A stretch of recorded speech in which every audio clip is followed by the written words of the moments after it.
My daughter married a young millionaire. Everyone admired them. What a perfect couple.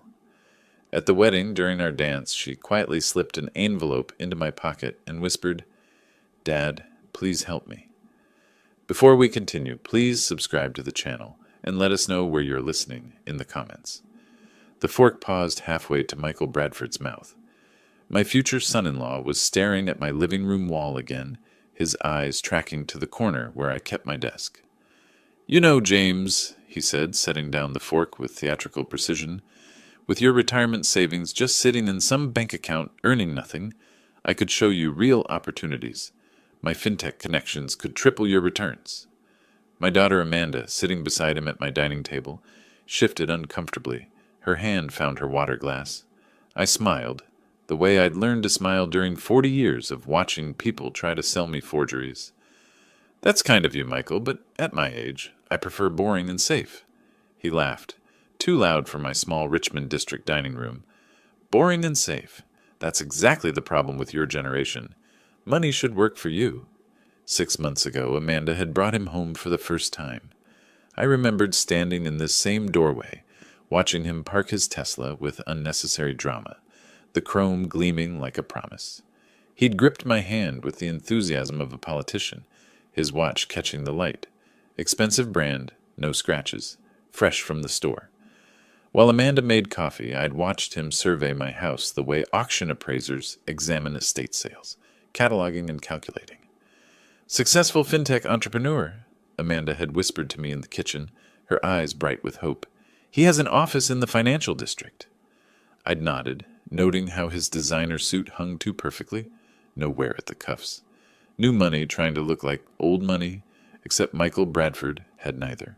Now, 2 weeks before their wedding, he was leaning back in my chair like he already owned it. "I'm serious, James. You could be making real money instead of consulting for whatever you charge. What is it, like $50 an hour?" Amanda's face flushed. "Michael, I'm just saying your dad's worked hard his whole life.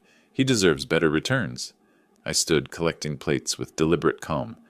"Anyone want more wine?" Michael excused himself to the bathroom. I watched his reflection in the dark window as he paused by my desk, his phone out, angling for a shot of the papers I'd deliberately left visible. Bank statements for my checking account, the one that showed a comfortable but unimpressive balance. He didn't photograph the shelf above, where my stamp album sat dismissed as an old man's hobby.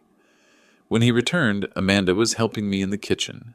Through the partially open door, I heard him on his phone. "85,000 for a wedding," he said, his voice carrying that particular satisfaction of someone who thinks they're getting away with something. The old man's loaded. A pause. Jennifer, probably. His sister, my daughter's new best friend.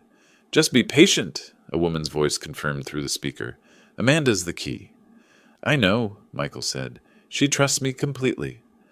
I rinsed a dish, the water running cold over my hands. Amanda was laughing at something on her phone, oblivious, happy. I'd spent $85,000 on their wedding at Meadowood Napa Valley Resort because she'd looked at the venue photos with such joy. I'd written checks for upgrades, for Jennifer's vendor contacts, for every suggestion Michael made while he and his sister exchanged glances I wasn't supposed to notice. After they left, Amanda hugging me at the door with genuine warmth, I sat alone with my stamp collection. The penny black under my magnifying glass was worth $180,000 by itself.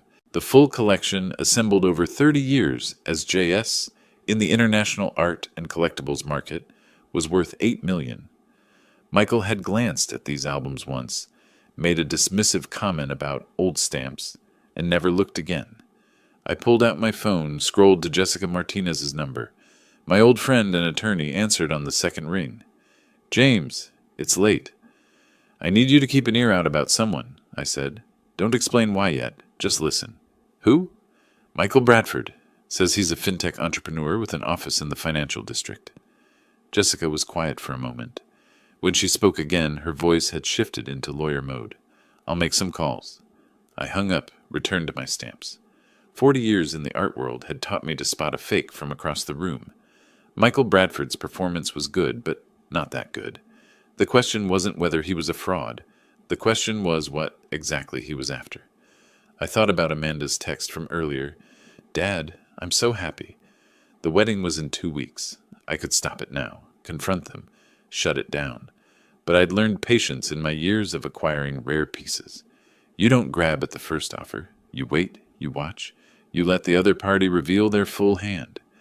I closed the stamp album, my hand resting on millions of dollars Michael had dismissed as worthless. Whatever he was planning, I'd let it play out, just long enough to see the full picture. Then I'd act. The game was already in motion. Michael just didn't know he was playing against a master.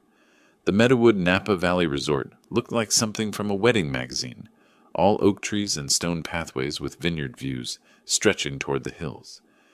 March sunshine filtered through the leaves, warm but not hot, perfect weather that money can't buy but luck sometimes provides. 180 guests filled the reception hall, champagne glasses catching light, laughter rising in waves that should have felt joyful. I stood at the edge of the dance floor, watching my daughter Amanda in her wedding dress, and felt the wrongness of it all settle in my chest like a stone. She looked beautiful, radiant even. The dress fit perfectly, her hair swept up the way she'd planned for months. But when the band started playing and the guests cleared the floor for our father-daughter dance, I saw what no one else did. Her hands were trembling as she placed them on my shoulders. "Dad," she whispered, her smile frozen for the cameras. I took her hand, began the slow rotation expected of us. 200 eyes watching, $85,000 creating this perfect moment, and Amanda's fingers shaking against mine like bird wings. She leaned close, her voice barely audible over the music. "Read it when you're alone. Please, Dad." The envelope slipped into my jacket pocket so smoothly that I almost missed it. Her eyes met mine for a fraction of a second. Desperate, apologetic, terrified. I kept dancing, kept smiling, finished the song. Then I kissed her forehead and walked with measured steps toward the restroom, my heart hammering against my ribs. The lock clicked. I braced my hands on the marble counter, pulled out the envelope with fingers that had gone suddenly cold. Hotel stationery. Amanda's handwriting, shaky but clear. "Dad, help me. 3 days ago, I overheard Michael on the phone with Jennifer. He said he's marrying me for your money, that I'm an easy target, and that after the wedding, he'll convince me to put you in a nursing home to access your savings. I didn't know what to do. Everything's paid for, everyone's here. Please stop this." I read it twice. In the mirror, my reflection changed. Something shifted behind my eyes. A hardness that hadn't been there in 15 years, not since I'd stepped away from the art world's brutal negotiations and chosen a quiet life for Amanda's sake. I remembered teaching her to dance when she was 7, her small feet balanced on my shoes, trusting me to keep her safe. That trust had never wavered, not when her mother left, not through all the years of modest living while I hid what I really had, not even now when she could have run, could have canceled everything herself. She'd trusted me to protect her. One more time. I folded the note with precise movements, tucked it back in my pocket, straightened my tie. When I opened the bathroom door, I was someone different, someone Michael Bradford should have researched more carefully. The reception hall buzzed with conversation and clinking glasses. I found Michael at the bar, surrounded by 3 friends in rental tuxedos, all of them laughing at something he'd just said. "Old man's money well spent, right?" Michael's voice carried over the crowd. "At least the free booze is top shelf." His friends laughed. One of them clapped him on the shoulder. "You're terrible, Bradford." "I'm smart," Michael said, grinning. "There's a difference. I give it 6 months before we have full access to his accounts. Amanda'll sign anything I ask." I was standing 10 feet behind him. Several guests had noticed me, their expressions shifting from amusement to discomfort. Michael didn't see their faces change, too drunk on his own cleverness and expensive whiskey. I walked to the stage where the band had set up. The microphone was there, waiting. I picked it up. The music stopped, mid-note. Silence crashed over the reception hall like a wave.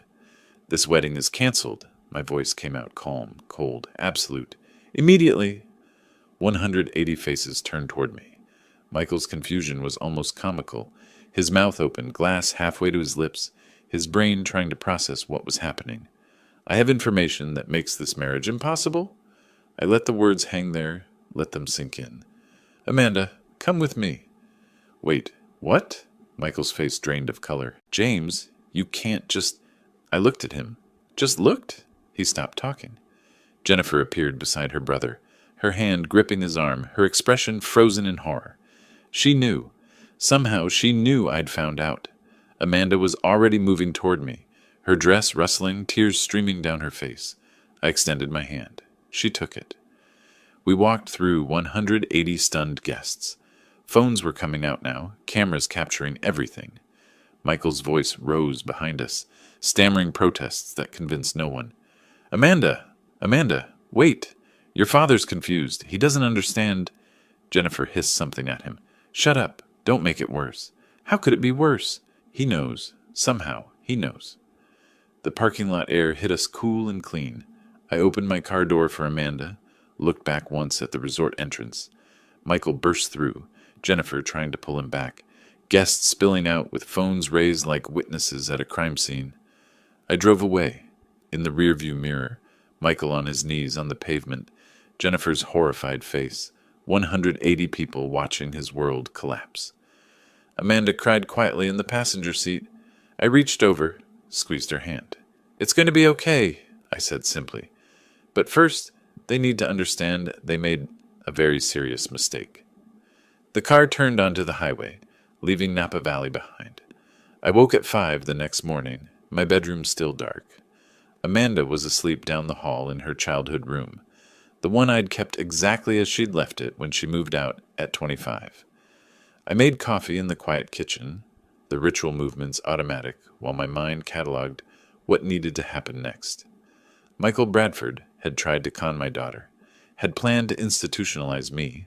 The wedding had cost me $85,000 I'd never see again.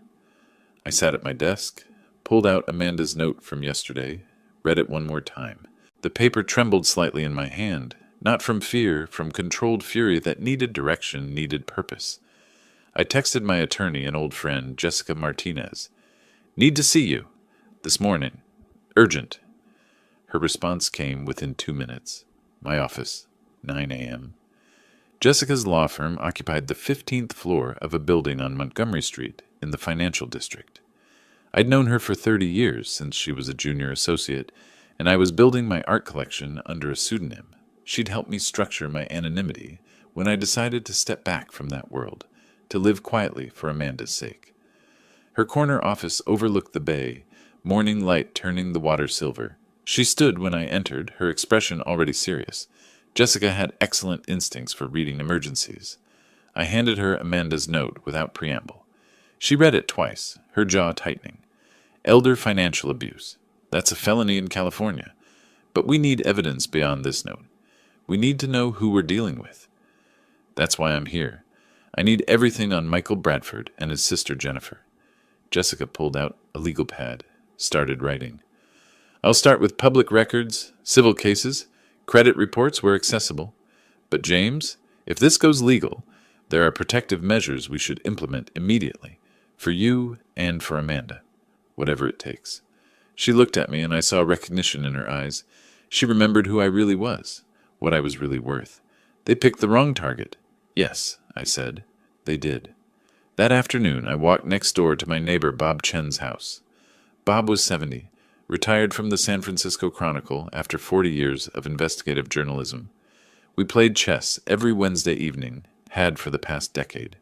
He answered the door in his usual cardigan, reading glasses hanging from a chain around his neck. James, you look terrible. Can I come in? Over tea in his cluttered living room, books everywhere, old newspapers stacked in corners, I told him everything. Not about my hidden wealth, just the basics. Michael had tried to con Amanda, planned to manipulate her into putting me in a nursing home. The wedding disaster. Bob's reporter instincts activated immediately. His eyes sharpened, his posture straightened. Give me 3 days. If there's dirt, I'll find it. Bob, I can't pay... He waved me off. You think I'd charge for this? Some punk tries to institutionalize my chess partner? I still have sources everywhere. Courthouse contacts, financial records access. This is what I do. The next 2 weeks moved with brutal efficiency. Jessica called on day 4. Michael has 3 outstanding business loans totaling $1.5 million, all with different institutions. Bob stopped by on day 7 with a printout from a Nevada contact. Las Vegas casino debts. $800,000 through a high roller line of credit he defaulted on. Jessica again, day 9. IRS tax liens. $300,000. And Jennifer Bradford has $400,000 in debts from failed real estate deals. Bob delivered his full dossier on day 12, setting the manila folder on my kitchen table with satisfaction. The Tesla, leased. The financial district office, $500 a month for a co-working desk. His startup filed bankruptcy 14 months ago. And here's the interesting part. He was engaged 2 years ago to a woman from a wealthy Marin County family. Engagement ended suddenly with a sealed settlement. I opened the folder, studied the documentation, tax records, business filings, court documents, credit reports obtained through Bob's various legitimate channels. Michael Bradford's entire fraudulent life laid bare in 50 pages. There's a pattern, I said quietly. Oh yeah, this isn't his first rodeo. You want me to push deeper? Not yet. Let me think about how to use this. By mid-April, I sat in my home office with evidence folders spread across my desk. Jessica visited that evening with legal strategies, restraining orders, fraud documentation, protective measures for my assets. Bob had brought me contact information for his old colleagues, still working at Bay Area newspapers, people who specialized in business fraud stories. I studied Michael's photo from a Facebook printout Bob had included. Young, handsome, confident smile. The smile of someone who thought he was cleverer than everyone around him. You thought I was just an old man with some savings, I said to the photo. Big mistake. Amanda appeared in the doorway with tea. Dad? You've been in here for hours. I closed the folders. Just some paperwork. She set the cup beside me, hesitated. Are you okay? You've been so quiet. I'm gathering information. When you move against someone, you need to know everything. Move against? What are you planning? I looked at my daughter, 33 years old, a school teacher, kind and trusting and hurt by someone who'd used those qualities against her. Justice, I said simply. He tried to use you, tried to cage me. That requires consequences, but first, I need the full picture. She nodded slowly, kissed the top of my head, left me to my work. I opened my laptop, pulled up an email I'd drafted earlier. Richard Preston, VP at Wells Fargo, someone I'd helped years ago authenticate a disputed Rothko for the bank's art holdings. Time to cash in that favor. I typed carefully. Richard, hope you're well. Wondering if you might review some concerning information about potentially fraudulent loan documentation. I attached a file Bob had prepared. Just facts. No accusations. Sent it.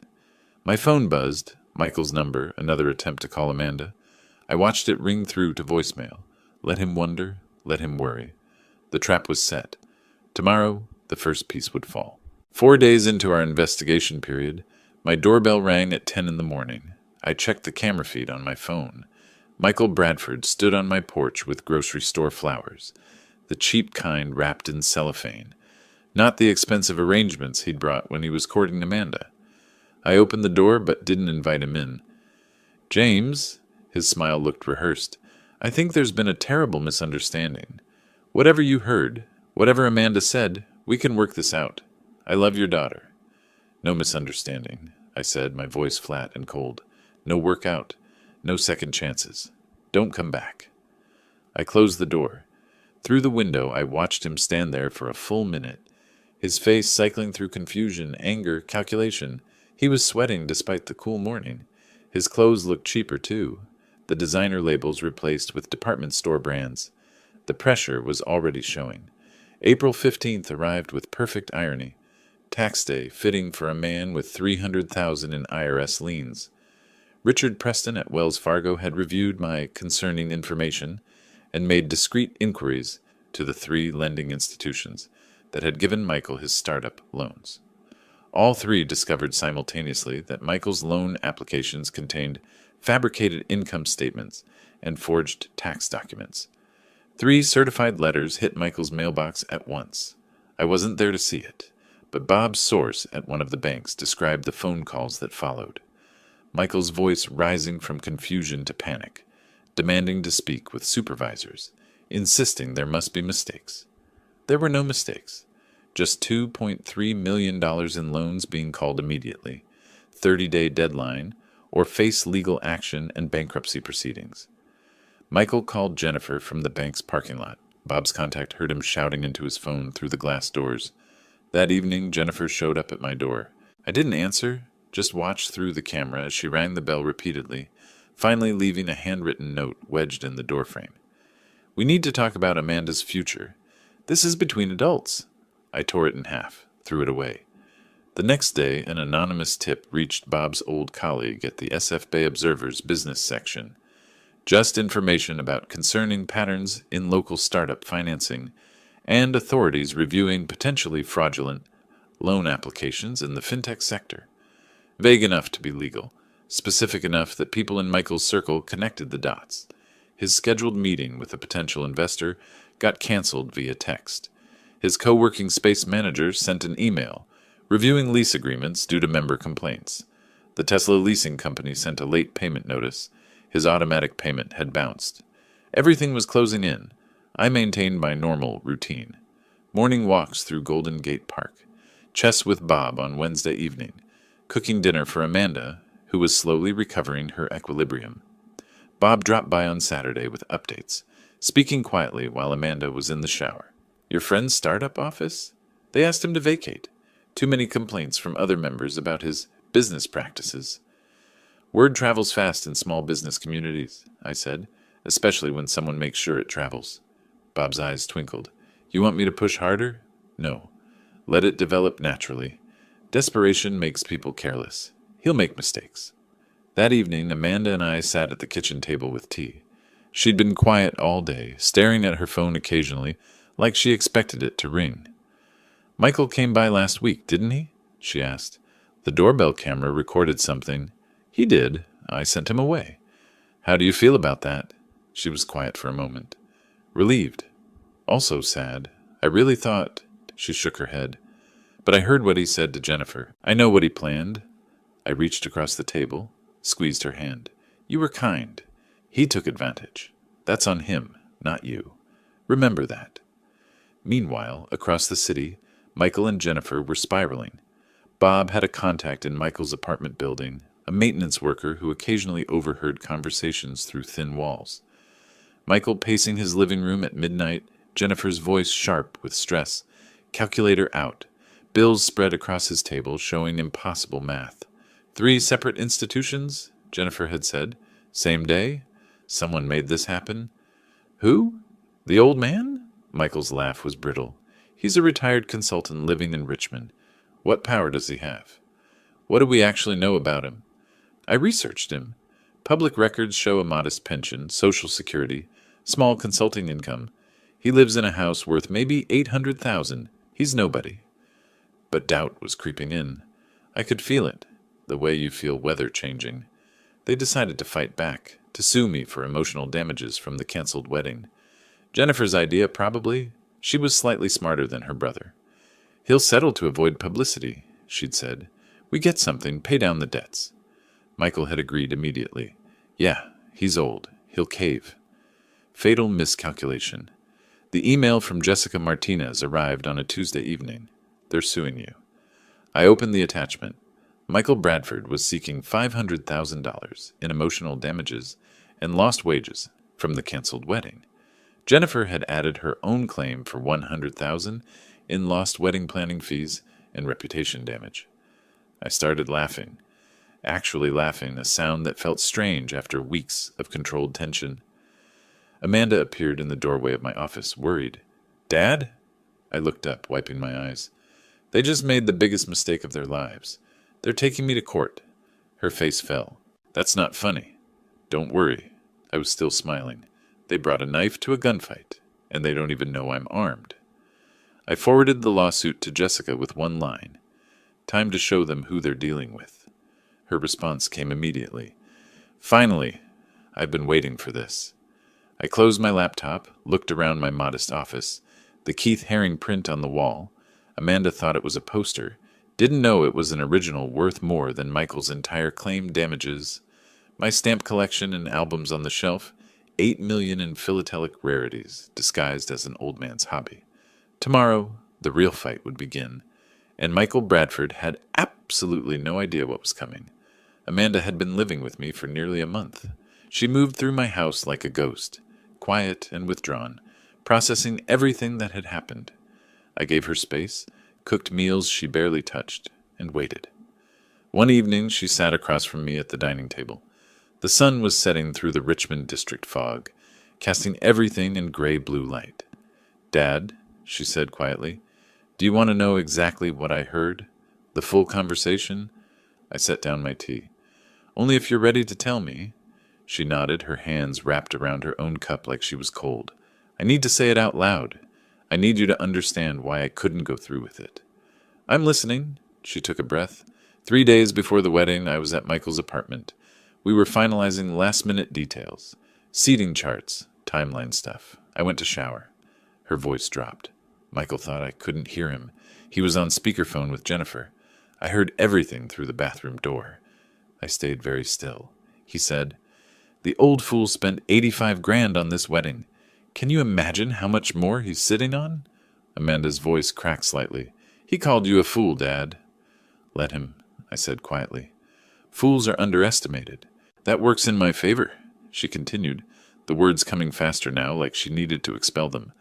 "Jennifer asked if you'd just hand over money." Michael laughed. He said, "Not directly, but Amanda will. After the wedding, I convince her that Daddy's getting too old to live alone. Memory issues, safety concerns, you know the script. Nursing home, full financial guardianship through Amanda. She loves me. She'll sign anything I ask. Access to his accounts. Done." My jaw tightened, but I didn't interrupt. Jennifer asked what if you fought it. Michael said, "Then we lawyer up. Competency hearing. The guy's 65, lives alone, no other family. Easy case. Amanda gives me power of attorney. We're golden." Amanda was crying now, quietly. "I stood in that shower, Dad. The water went cold. And I listened to the man I loved plan to cage you like an animal, to use me to do it." I moved around the table, pulled her close. She sobbed against my shoulder, the first real cry she'd allowed herself since the wedding disaster. "The next 3 days were the worst of my life," she whispered when she could speak. "I couldn't tell anyone. Everything was paid for. Everyone was coming. You were so happy for me. I kept thinking maybe I'd misheard. Maybe there was some explanation, but I knew. I knew what he was." "You saved both of us," I said firmly. "You were brave when it mattered most." She pulled back, wiping her eyes. "That note. I wrote it 12 times. The dance was my only chance. I knew if anyone could fix this, it was you." We sat in silence for a moment. Then I made a decision. "Amanda, there's something you should know about me, about who I was before you were born." I took her to my study, a room she rarely entered, respecting it as my private space. I opened a cabinet, revealing authentication certificates, insurance documents, auction records. For 25 years, I was known as JS in the art world, a legendary dealer and collector. I built one of the most valuable private modern art collections on the West Coast. She stared at the documents, not understanding yet. I pointed to the herring print above the fireplace. "That's not a poster. It's an original, worth about $2.5 million. Her eyes went wide. I opened the stamp albums on my shelf. "This collection is worth $8 million. The total value of everything I own, including some pieces in storage, over $50 million. Amanda sat down hard in my desk chair. $50 million? After your mother passed, I chose to live modestly. I wanted you to grow up normal, not spoiled, not a target." I smiled without humor. "Though you became one anyway." She started laughing, a slightly hysterical sound mixed with tears. "He was going to steal from you. He thought you had maybe $500,000 saved, and you actually have considerably more." "Yes. He has no idea who he's actually dealing with." "Not yet," I said. "But he will. When the time is right, everyone will know." She looked at me with new eyes, seeing not just her father, but someone else entirely, someone capable of things she'd never imagined. "What are you going to do?" I thought about Michael Bradford's voice on that recording, planning to lock me away, planning to use my daughter's love as a weapon. What I should have done the moment I suspected something was wrong. I'm going to make sure he never tries this with anyone else's family, and I'm going to teach both of them that wisdom beats youth every single time. "How can I help?" I smiled. Document everything. If he contacts you, record it if legal, or write down exactly what was said. I already started. After the wedding, he called 5 times before I blocked him. I saved the voicemails. The texts, too. Smart? That's exactly what we need. You're stronger than you think, sweetheart. She hugged me again, this time not crying, but fierce. Dad, I'm sorry. I brought him into our lives. Stop. You fell in love with who he pretended to be. He's a professional con artist. That's not your fault. But what if he tries again? With someone else? I held her at arm's length, looked her in the eye. He won't. By the time I'm done, Michael Bradford won't be able to con a fortune cookie. I promise you that. Later that night, after Amanda had gone to bed, emotionally exhausted but also relieved, I sat alone in my study. My phone showed Michael's blocked texts to Amanda, each one more desperate than the last. The final one sent that morning. Amanda, please, I need to talk to you. Your father has no idea what he's started. I have rights too. My phone buzzed. Email from Jessica Martinez, sent late. Heads up, they filed against you today. Lawsuit for $500K emotional damages. Jennifer added $100K. Documents attached. This is actually perfect for us. I opened the attachments, read through Michael's legal complaint. Emotional language about traumatic public humiliation, broken promises, elderly man's irrational behavior. I read it twice, then started to laugh. A real laugh, genuine and dark. Michael thought threatening legal action would scare an old man into settling. Thought $500,000 would make me go away quietly. He had no idea he'd just handed me the perfect weapon. I forwarded the documents to Bob. You're going to enjoy this. Then I texted Jessica.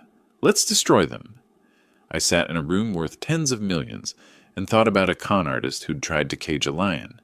Tomorrow, the real game would begin. The process server arrived during breakfast.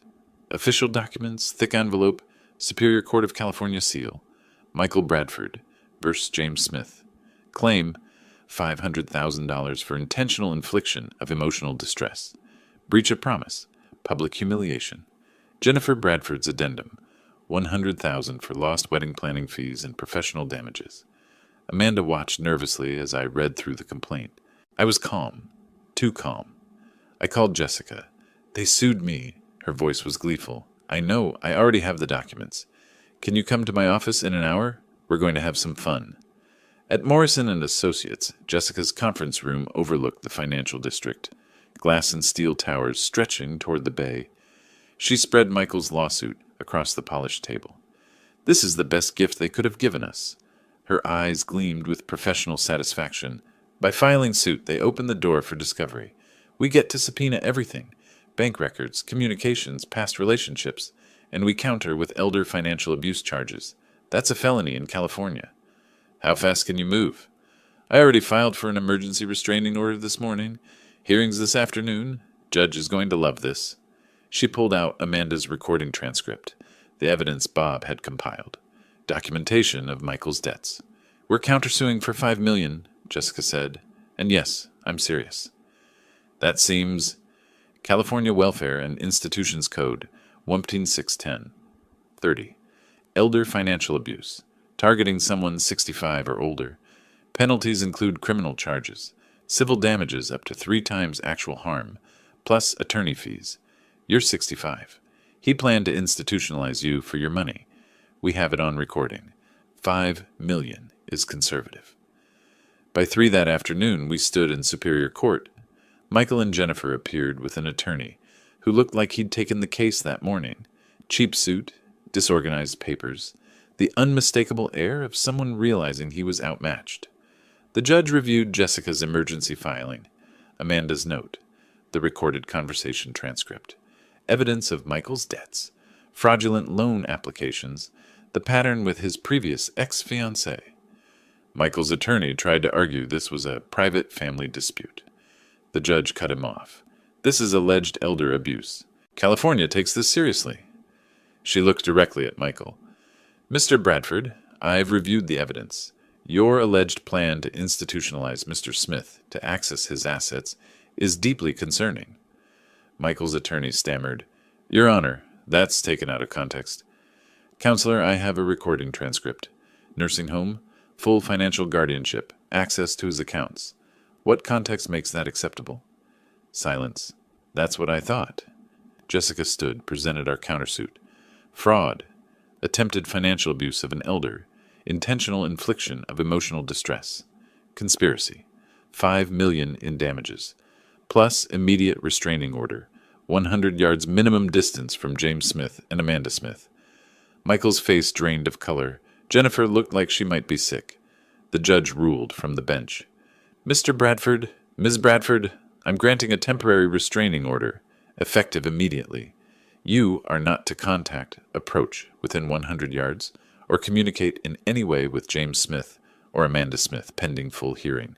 This includes phone, email, text, social media, or third-party contact. Violation will result in immediate arrest. She looked down at her papers. Furthermore, I'm scheduling a preliminary hearing on the countersuit for May 15th. Mr. Bradford, given the evidence presented, I strongly advise you to secure competent legal counsel. This is serious. Michael tried to speak. I'm done, Mr. Bradford. Next case. Jessica and I stood. Michael and Jennifer remained seated, stunned. Their attorney was frantically taking notes, finally understanding how badly this had gone. Outside the courthouse, spring sunshine harsh after the dim courtroom, we walked toward Jessica's car. Michael and Jennifer emerged moments later, standing on the courthouse steps, exactly 100 yards away by law. I could see them clearly. Michael was on his phone, probably calling other attorneys. Jennifer was crying, the first time I'd seen her crack. I leaned on my walking stick. I didn't need it, but it emphasized my age nicely. Then I turned, looked directly at them across the plaza, made eye contact with Michael, raised one hand in a small, cold wave, then smiled. Michael saw it. Our eyes met across the distance. In that moment, something shifted in his expression. Recognition. Fear. The beginning of understanding that he wasn't fighting a scared old man, but someone who'd planned for this, who'd wanted this. I turned away, said something quiet to Jessica. She laughed. We walked to her car. Behind us, Michael and Jennifer stood frozen on the courthouse steps, beginning to understand they were in a fight they couldn't win.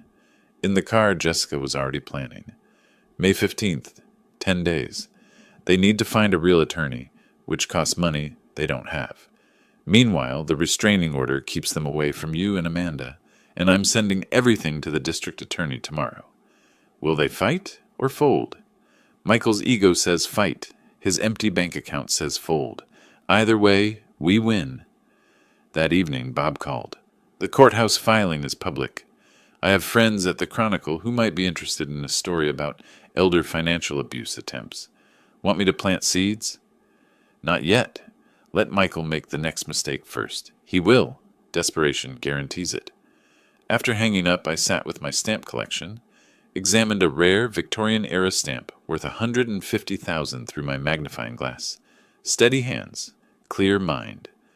Michael and Jennifer were beginning to realize they'd picked a fight with someone who had patience, resources, and nothing to lose. The restraining order meant they couldn't get close. The countersuit meant they were bleeding money they didn't have. The court date on May 15th meant they had 10 days to figure out an impossible situation. I placed the stamp carefully in its protective case. I'd built this collection over decades through patience and precision.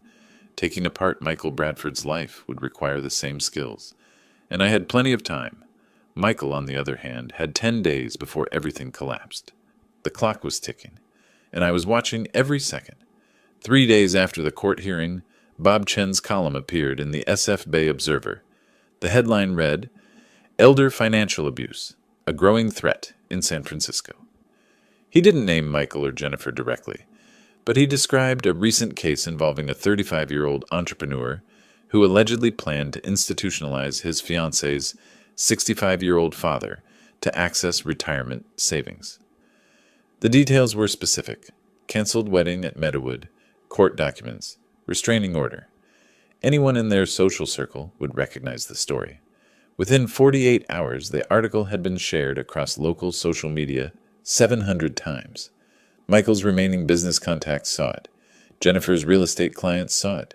The whisper campaign became a roar. They're finished socially, Bob told me over chess that Wednesday. My sources say Jennifer's under investigation by the California Department of Real Estate. Michael got evicted from his co-working space. I moved my night, considering, what about the bankruptcy? Creditors filed for Chapter 7 proceedings the day after the May 15th deadline passed. Everything they have, which isn't much, gets liquidated. Bob captured my bishop. Tesla was repossessed last week. Michael had to Uber to his bankruptcy attorney consultation. Couldn't afford the retainer. The dominoes were falling exactly as I'd planned. 2 weeks later, I stood in the DeYoung Museum in Golden Gate Park, surrounded by San Francisco society at its finest. The charity auction for the Elder Financial Protection Fund had drawn tech executives, old money families, philanthropists who shaped the city's cultural landscape. I'd helped organize it through my art world connections, still not revealing I was JS, just a concerned donor who'd learned about this issue recently. My contribution, an early Banksy print, authenticated, valued at $800,000. Amanda stood beside me, elegant in a simple black dress. She'd been healing over the past weeks, growing stronger. Tonight, she held her head high. "Dad," she whispered, "half the people here are staring at us." Let them. We're supporting an important cause. During the speeches, a speaker told a story remarkably similar to mine. A man in his 30s who'd planned to institutionalize his girlfriend's father to steal retirement savings. No names given, but people in the room connected the dots. I'd arranged it through the organizers. I saw the looks, the knowing glances, the whispered conversations. Michael and Jennifer weren't here, of course, but they'd see the social media posts tomorrow, the photos of the glittering crowd, the Banksy piece, the people discussing elder abuse with pointed implications. "That Banksy you donated," Amanda said later, examining the auction catalog, "that was worth $800,000? According to the estimate. Michael thought you had maybe $500,000 total. You just gave away more than that." I smiled. It went to a good cause. And it made a point. The next morning, Jessica called with updates. Michael and Jennifer both filed bankruptcy separately. Smart move on Jennifer's part. She's trying to distance herself from him legally. What about our countersuit? Bankruptcy court takes precedence, but our judgment stands. They'll never be able to pay it, but it follows them forever. Credit destroyed, employment impacted. They'll feel this for years. I'm not trying to collect money from them. I'm trying to make sure they never do this again. Mission accomplished. No bank will touch them. No legitimate employer will hire them for any position of trust. Bob's sources reported their deterioration in detail. Michael and Jennifer had moved in together temporarily. Both broke, both unemployed, sharing his studio apartment. The arrangement lasted 2 weeks before it exploded. "They're screaming at each other nightly," Bob told me. "My contact in the building says the neighbor filed a noise complaint." I don't take pleasure in their suffering. You shouldn't. But you should know. Jennifer moved out yesterday, crashed with a friend in the sunset. The partnership is over. They're blaming each other. Predictable.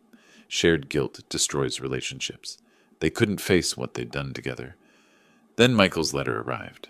Amanda brought it to me, her expression uncertain. It came through Sarah, my friend from teaching. He asked her to give it to me. He's not supposed to contact me directly because of the restraining order.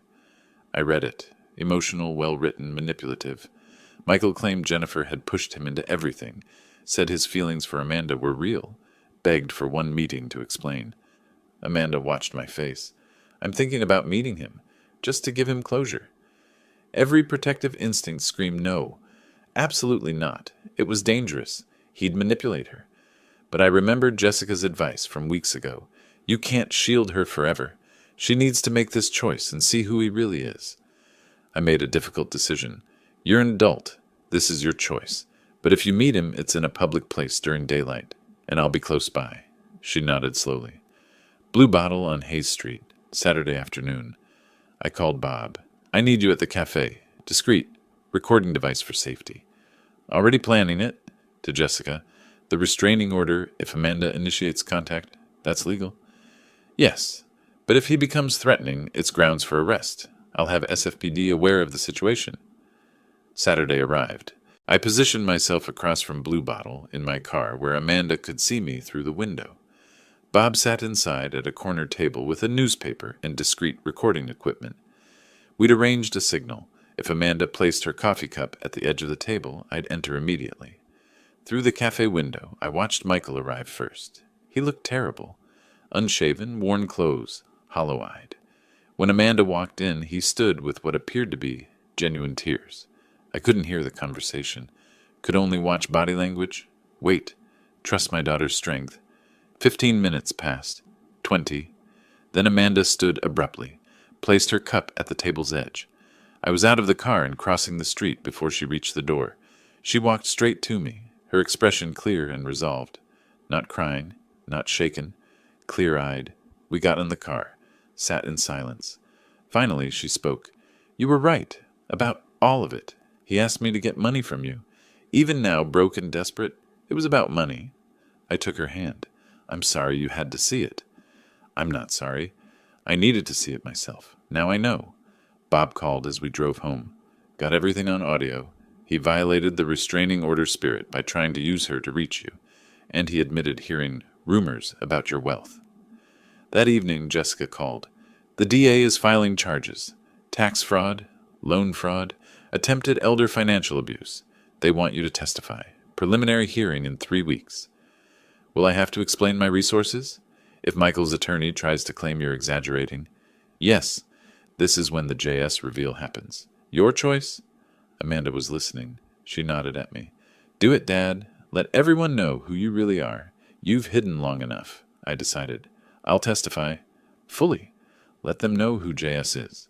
Jessica paused. It'll make news. Your art world reputation will go public. Good.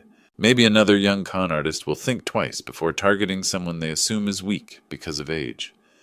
After the call, I sat in my study surrounded by my hidden treasures. Basquiat, Herring, Banksy, rare stamps worth millions. For 15 years, I'd hidden this to protect Amanda. Now, revealing it would protect others. The testimony would be my final move, not from shadows, but in full light. Amanda arrived at Blue Bottle Cafe on Hayes Street at 2 p.m. Michael was already there, transformed from the polished entrepreneur who'd once courted her. Unshaven, clothes that hung loose on his frame, dark circles carved beneath his eyes like bruises. He stood when she entered. Tears, real or performed, filled his eyes. Amanda, thank you for giving me this chance. She sat, her posture guarded. Bob Chen was 2 tables away, absorbed in his newspaper, the recording device active in his jacket pocket. Through the window, she could see her father's car parked across the street, exactly where he'd promised. Michael launched into his prepared speech. I've had time to think, what I did, what I became. His voice cracked authentically. Jennifer, she pushed so hard. She's always been about money, status. I got caught up in her plans. But my feelings for you were real. Are real. He reached for her hand across the table. She didn't pull away immediately, but didn't return the gesture either. Michael, I heard what you said to Jennifer. The nursing home plan. Using me to control my father. How do you explain that? He'd rehearsed this answer. I was performing for her. She was pressuring me, said if I didn't have a concrete plan, she'd back out of helping with wedding expenses. I said what she wanted to hear. I never meant it. Almost convincing. Amanda's expression softened slightly. The note I gave my father, that was the hardest thing I've ever done. I loved you. And I love you. Michael leaned forward, intensity replacing tears. We can start over. Maybe not here, not in San Francisco, but somewhere. I'll rebuild my life. I'll prove to you. Then he made the mistake. Your father. He's not what he seems, is he? I've heard things. Rumors about money, art, collections. Is it true? His eyes sharpened despite the performance of contrition. Because if it is, Amanda, if you just talk to him, explain that I've changed, that I need help getting back on my feet. It wouldn't be for me. It would be for us, for our future. The moment crystallized for Amanda with perfect clarity. She stood calmly, placed her coffee cup at the table's edge, the prearranged signal, and spoke with a steadiness that surprised even her. It was never about me, not 6 months ago, not at the wedding, not now. You don't love me, Michael. You love what you think you can get through me. Michael's facade cracked like dropped porcelain. He stood, his voice rising. Amanda, wait. You don't understand the pressure I'm under. Your father destroyed me. He has millions, millions, and he's letting me starve. People in the cafe turned to stare. I just need a chance. Just some help.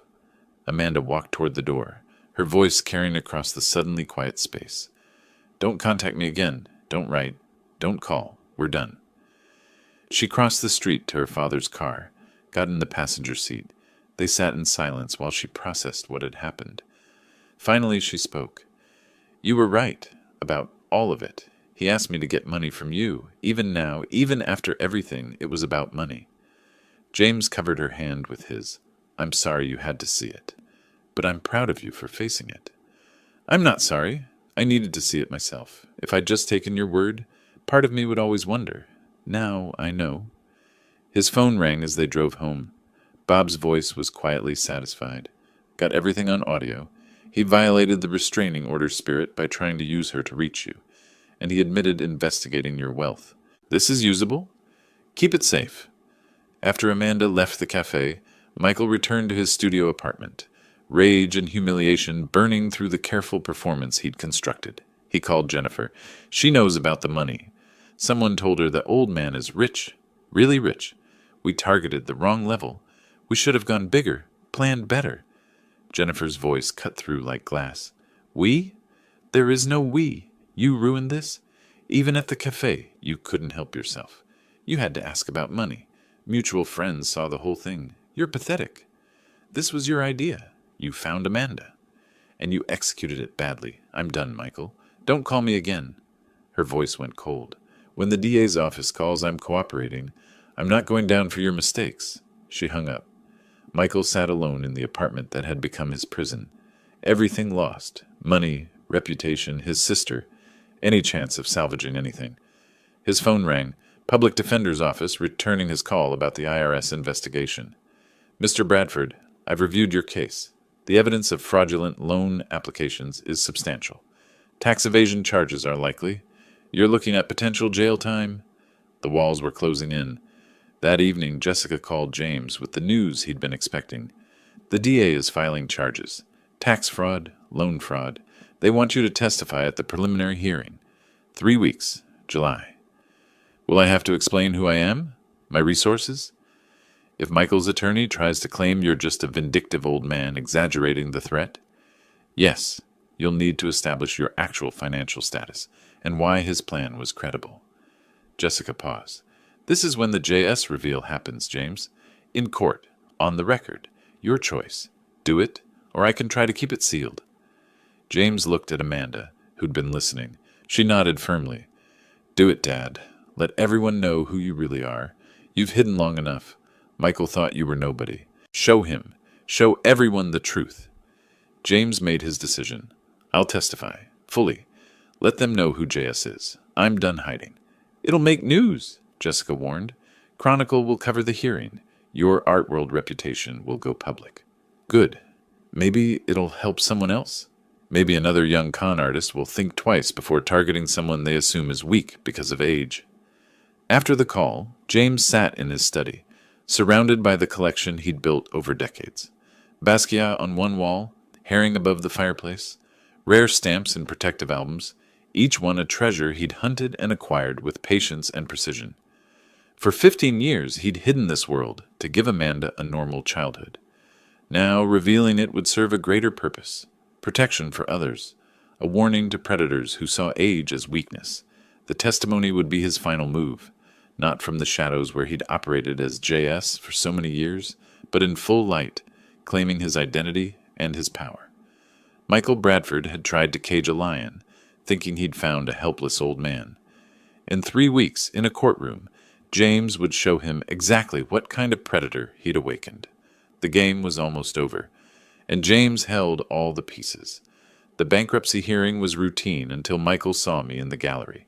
He was sitting at the defendant's table while the trustee reviewed his Chapter 7 filing. $2.3 million in debts. Assets. A laptop, some clothes, nothing of value. The fraudulent loan applications were being examined when Michael noticed me sitting 3 rows back. He stood suddenly, his chair scraping loud in the quiet courtroom.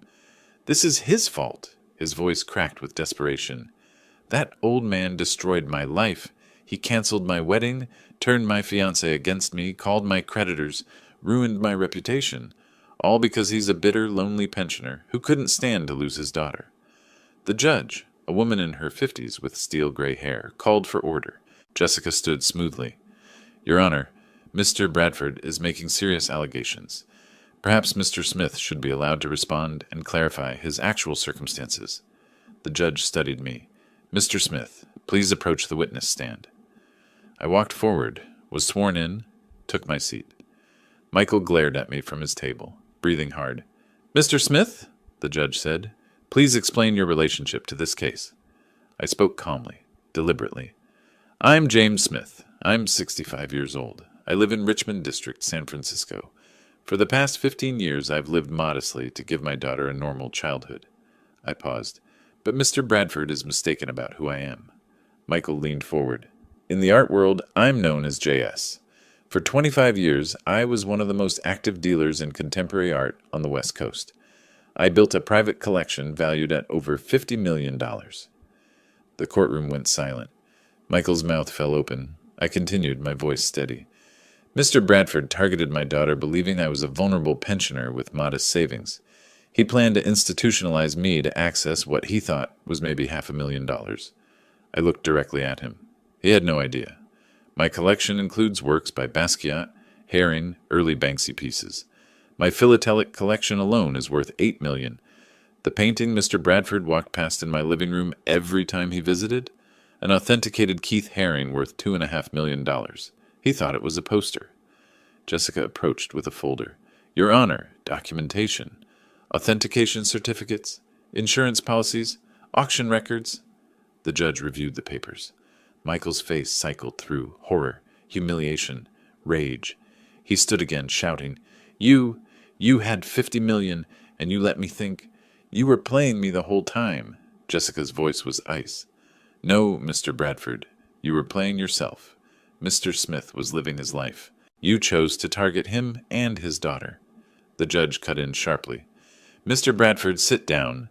The court recognizes that Mr. Smith had every right to protect himself and his daughter from your scheme. The evidence of your fraudulent intent is overwhelming. I added one final statement. I lived modestly by choice, to protect my daughter from people like you. Turns out, even modesty wasn't enough protection. But I'm done hiding now. The world can know who I am, because people need to understand that age doesn't equal vulnerability, and that underestimating someone based on appearances is always a mistake. The courtroom erupted with whispers. Court reporters were typing frantically. Someone in the back was texting. By evening, the San Francisco Chronicle had the full story. Mystery collector J.S. revealed as James Smith, art world legend, foiled fortune hunter's plot. The article was comprehensive. The canceled wedding, Michael's scheme, the bankruptcy, my collection with photos of the Haring, selected stamps, a Basquiat, quotes from art world figures expressing excitement about finally knowing J.S.'s identity. My phone rang constantly. Interview requests, art publication features, museum exhibition proposals. Bob stopped by that evening, grinning. You're a celebrity now. How does it feel? Strange. I hid for 15 years. Now everyone knows. I poured us both whiskey. But maybe that's right. Maybe transparency is better protection than secrecy. Amanda read the online comments aloud. They're calling you a protective genius, and Michael perhaps the most incompetent con artist in San Francisco history. I smiled slightly. A week later, Jessica called with the final details. Michael accepted a plea deal, 18 months federal prison for tax fraud. He'll be sentenced next week. Jennifer's bankruptcy is final. She lost everything. It's over then. It's over. You won, James. I looked at Amanda, who was sketching in her journal, something she hadn't done in months, a sign she was healing. No, I said quietly. It's not over. It's beginning. Now we figure out what comes next, how we use this to help others.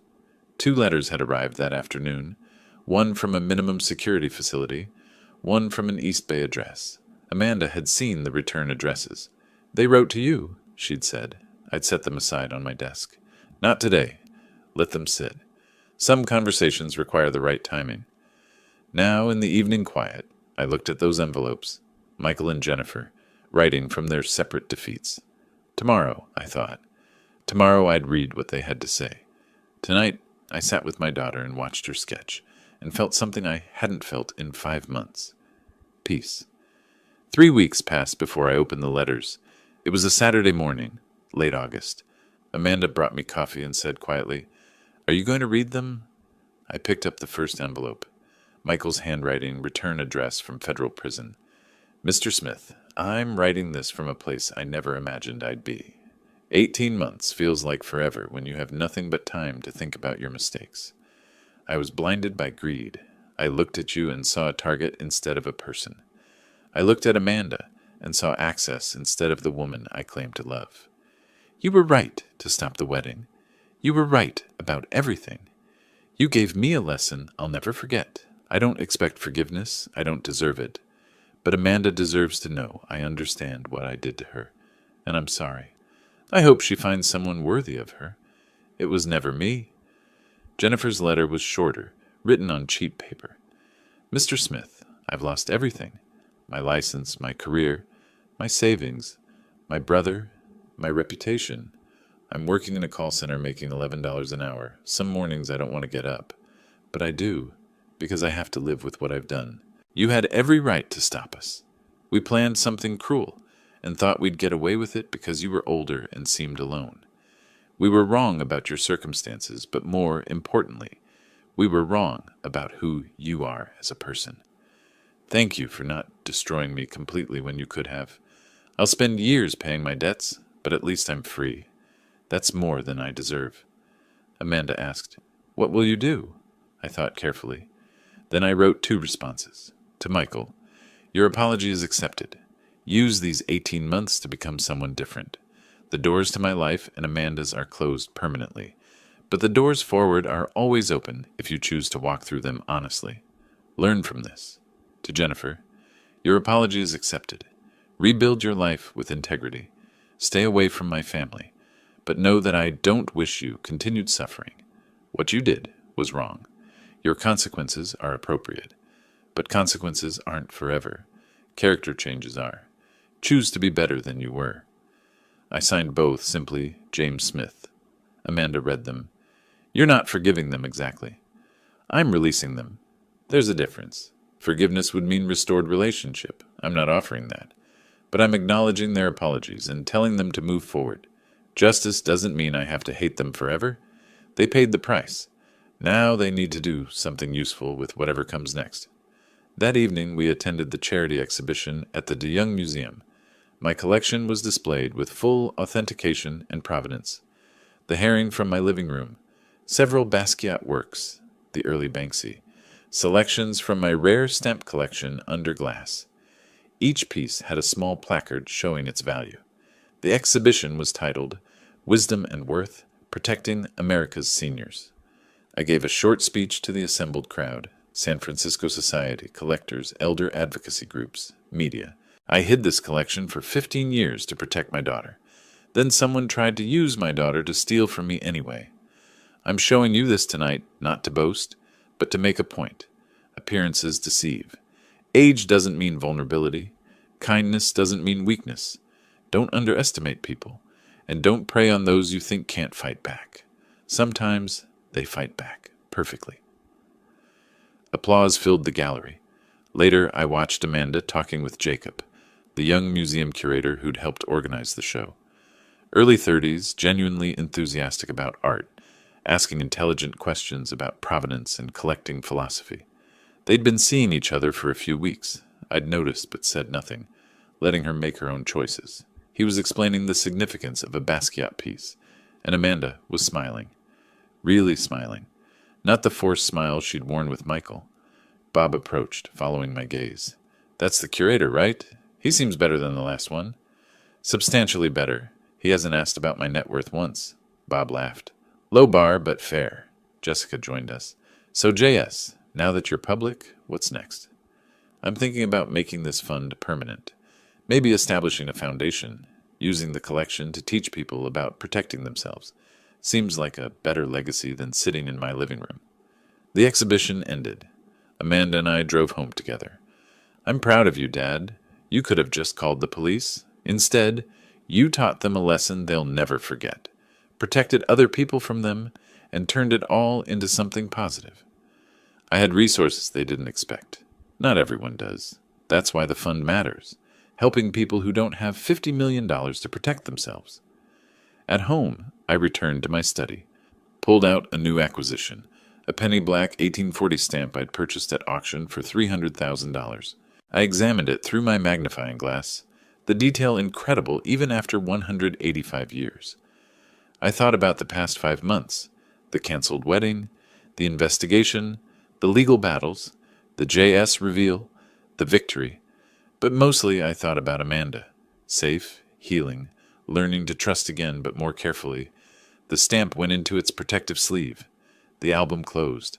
Life continues. I'm no longer hiding. The people who tried to use me are living with the consequences of underestimating wisdom, experience, and a father's love. The best revenge, I realized, wasn't destroying them. It was living well, openly, and making sure they could never do it again.